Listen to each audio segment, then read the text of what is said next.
Hi guys, आज हम बताने वाले हैं मून नाइट एपिसोड 4 की कुछ हिडन डिटेल्स और इसी के साथ हम इस एपिसोड को एक्सप्लेन भी करने वाले हैं। अगर आपने इससे पहले के एपिसोड्स के एक्सप्लेनेशन को नहीं देखा तो लिंक डिस्क्रिप्शन में दिया है। तो चलिए गाइज, वीडियो शुरू करते हैं। एपिसोड के स्टार्ट में हमें कोंशु को दिखाया जाता है जो अब पत्थर बन चुका है और उसे बाकी गॉड्स की मूर्तियों के साथ रखा होता है जो कि पहले से पत्थर बने होते हैं, यानी कोंशु की तरह इन्होंने भी कुछ कांड किए होंगे। फिर हमें लाइला को दिखाया जाता है जो स्टीव को उठाने की कोशिश कर रही होती है क्योंकि लास्ट एपिसोड में स्टीव बेहोश हो जाता है, लेकिन वहाँ ऑर्थर हैरो के आदमी आ जाते हैं और उन दोनों पर गोलियां चलाने लगते हैं। लाइला जैसे तैसे बचकर उनकी गाड़ी पर फ्लेयर फेंकती है और गाड़ी में पड़े गोला बारूद से उनकी गाड़ी ब्लास्ट हो जाती है। स्टीवन को भी होश आ चुका होता है और वो लाइला को देखकर हैरान हो जाता है। फिर वो लोग एमेट की लोकेशन की ओर जाने लगते हैं जो उन्हें लास्ट एपिसोड में मिली थी। कार के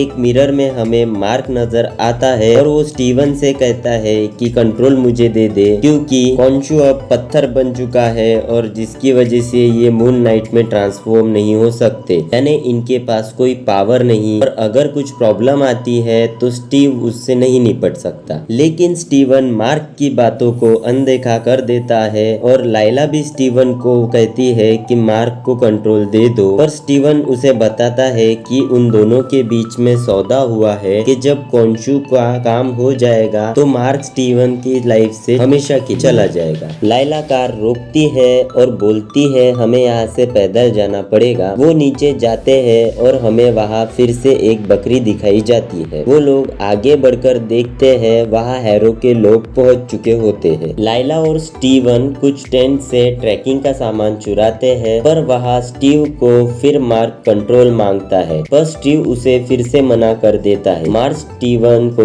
लाइला से दूर रहने को कहता है। स्टीवन टेंट से बाहर आ जाता है और उसे लाइला मिलती है। वो स्टीवन को किस करने वाली होती है, मगर स्टीवन उसे बता देता है कि मार्क उसे कोंशु से बचाना चाहता है और इसलिए उसे दूर जा रहा है क्योंकि कोंशु लाइला को अपना अवतार बनाना चाहता था। लाइला बोलती है उसे किसी की मदद की जरूरत नहीं है, बस उसे स्टीव जैसा लॉयल इंसान चाहिए। तो यहाँ स्टीवन लाइला को किस करता है, फिर लाइला साइड के नीचे उतरती है। स्टीवन खुश हो रहा होता है कि मार्क उसे एक पंच कर देता है। नीचे एंट्रेंस पे दो शेर के स्टैचू होते हैं। एंशिएंट इजिप्ट में इन्हें गार्ड रिप्रेजेंट किया जाता था और एंट्रेंस पर लगाया जाता था। लाइला वहाँ अरेबिक में अपने पिता का नाम लिखती है। वो स्टीवन को बताती है कि उसके पिता एक आर्कियोलॉजिस्ट थे और एक मिशन पर मारे गए थे। स्टीवन उस स्ट्रक्चर को ऑब्जर्व करता है जो कि आई ऑफ हॉरस के स्ट्रक्चर में होता है। ये एक एंशिएंट गॉड हॉरस का सिंबल है और इसकी स्टोरी के बारे में हम फिर कभी बात करेंगे। स्टीवन के नॉलेज से इन लोगों को इस पूरे स्ट्रक्चर का मैप मिल जाता है। स्टीवन कहता है ये सिंबल वॉइस ऑफ एमिट को रिप्रेजेंट करता है। इससे उन लोगों को एमिट की लोकेशन मिल गई। वो लोग आगे बढ़ते हैं और डोम के सेंटर में होते हैं। वहाँ एक टेबल होता है जिसमें एंशिएंट टाइम में लोगों को मम्मी बनाया जाता था। अगर कोई फेरो मरता था तो उसे मम्मी बना दिया जाता था और उसके साथ साथ उसके सारे सिपाही, सर्वेंट्स और पेट को भी मम्मी बना दिया जाता था ताकि फेरो को बाद में कभी मुश्किल ना हो। यहाँ फेरो का मतलब है किंग। एंशिएंट इजिप्ट में किंग को फेरो बोला जाता था। स्टीवन वहाँ खून और मांस देखकर डर जाता है और वो लोग बाहर जाने का रास्ता ढूंढते हैं। उतने में वहाँ गोलियां चलने की आवाज आती है और उनकी तरफ कोई आता है। ये लोग छुप जाते हैं और वहाँ एक क्रीचर आता है जो एक आदमी को लेकर आता है और उसका ममीफिकेशन शुरू करता है, पर उसे स्टीवन दिख जाता है और स्टीवन की ओर जाने लगता है तो लाइला उसका ध्यान अपनी ओर खींचती है और दोनों अपनी जान बचाकर भाग रहे होते हैं।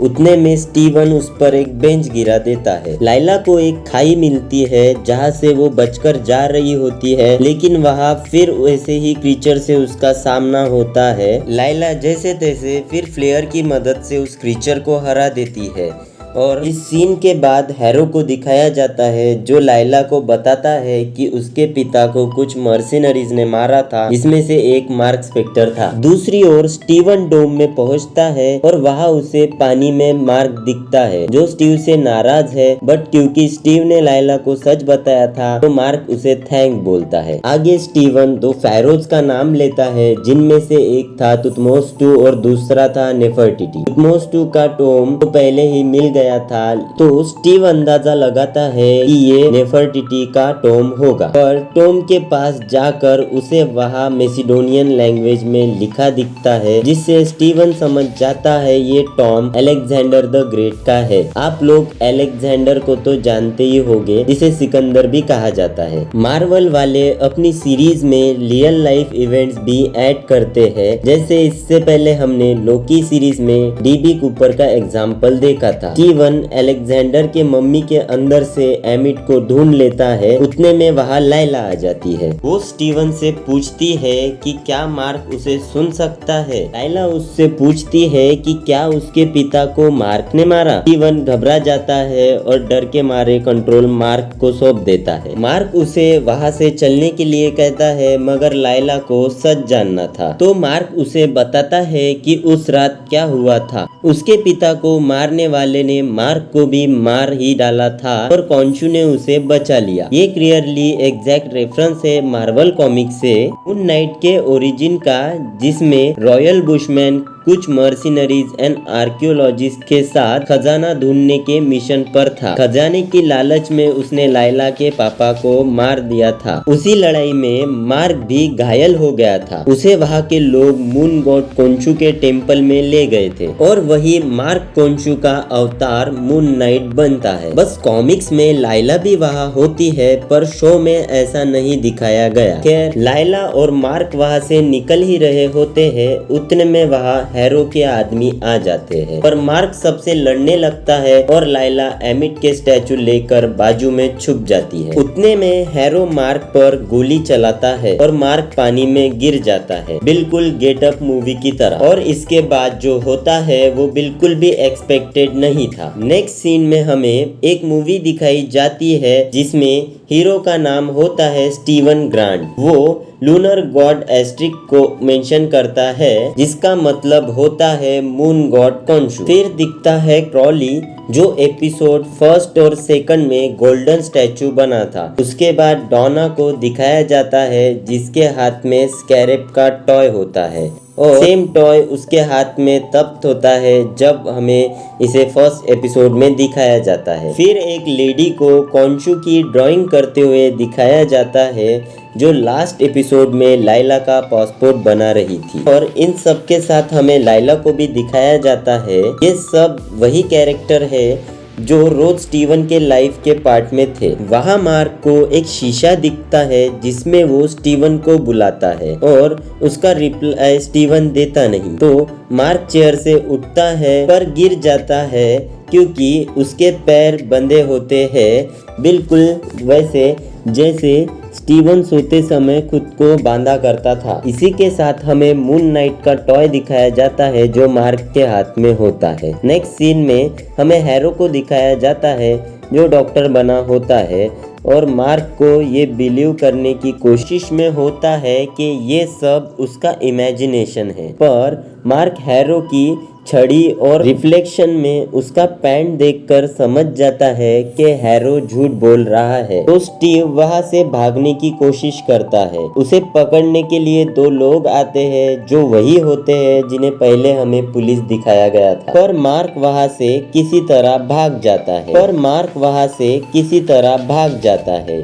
दूसरे रूम में उसे स्टीवन मिलता है, जिसे देखकर वो बहुत खुश होता है। मार्क स्टीवन से पूछता है, तुम्हें लास्ट कौन सी बात याद है? तो स्टीवन उसे बताता है हैरो ने उसे गोली मारी थी। मार्क समझ जाता है ये कोई इमेजिनेशन नहीं है। वहाँ पे एक और कॉफिन होता है जिसमें हो ना हो जेक लॉकली ही होगा, पर वो दोनों उस कॉफिन को नहीं खोलते और वहाँ से डरकर भाग रहे होते हैं। भागते हुए एक दरवाजे से एक हिप्पो के सिर वाला क्रीचर आता है, जिसे देखकर दोनों डर जाते हैं और एपिसोड एंड हो जाता है।